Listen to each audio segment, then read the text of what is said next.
after I had been props making, first at the New Zealand Ballet Company and then at the ABC in Melbourne, I suddenly realised I was actually using most of the materials I needed to know about. So I had foam latex, I knew how to make moulds, and I suddenly realised I could have another go at it. The first part, and the most important, is the basic idea or story that you've got, and from that you'll have little sets and characters. So in this case, every character has to be made as a puppet that you can animate.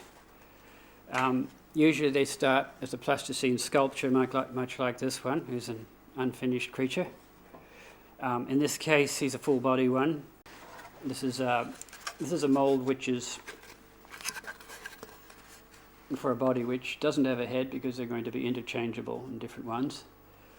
And so this was built over a plasticine sculpture, much as this is. Once you've got that mould made, you'd open it up, you pull all your plasticine out, so you've got this empty space. Then you have to make an armature that you can animate with. If you've got the budget and the time, you might use ball and socket joints. If you're doing it cheap or in a hurry, you can use armature wire, which is an aluminium wire which has been annealed, so it's kind of soft and dead. It doesn't spring very much. Some characters, if they're a human character with clothing on, like this fellow here, doesn't need to have his whole body sculpted. He's not going to strip off in this particular film. So he's got a body that's been built up over the wire with this sort of urethane foam that you'd get from Clark Rubber or a sewing sort of shop. Cut with scissors, you get a rough shape. It's enough to make the clothing stay where it should be. Only his hands and his head have to be worried about. They're built up with liquid latex straight on the wire. Just you add a little bit, let it dry, add a little bit more, a little dot where you want the knuckles to be, another coat all over it, and eventually you've got little hands.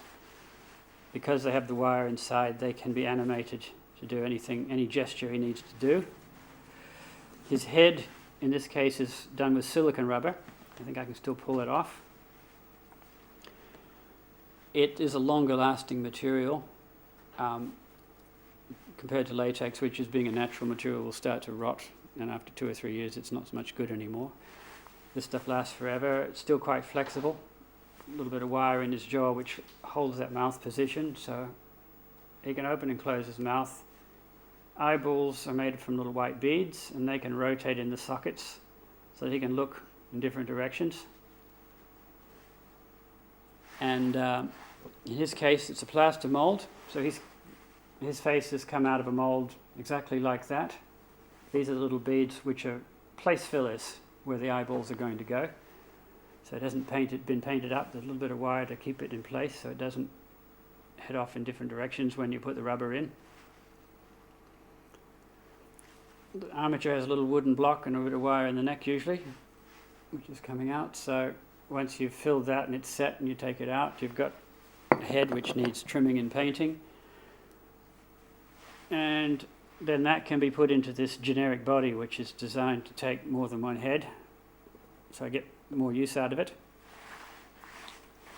And so once you've got your characters, then you've got a world to put them in, especially if they're not completely realistic. They don't even look in, they actually look out of place if you use real world backgrounds. So they tend to have their own world, which is, in my case, fairly close to realistic, not as stylized as Tim Burton or Adam Elliott film, but still not quite like a real shot. Puppet film has kind of had a bit of a revival, and there's been, I suppose, more feature films done that way than we had seen in the sort of 30 or 40 years before that. And so even though it's suddenly given it a hard time, there's so many tools which make what used to be really difficult easy, and pretty much anyone can do it on their own home computer.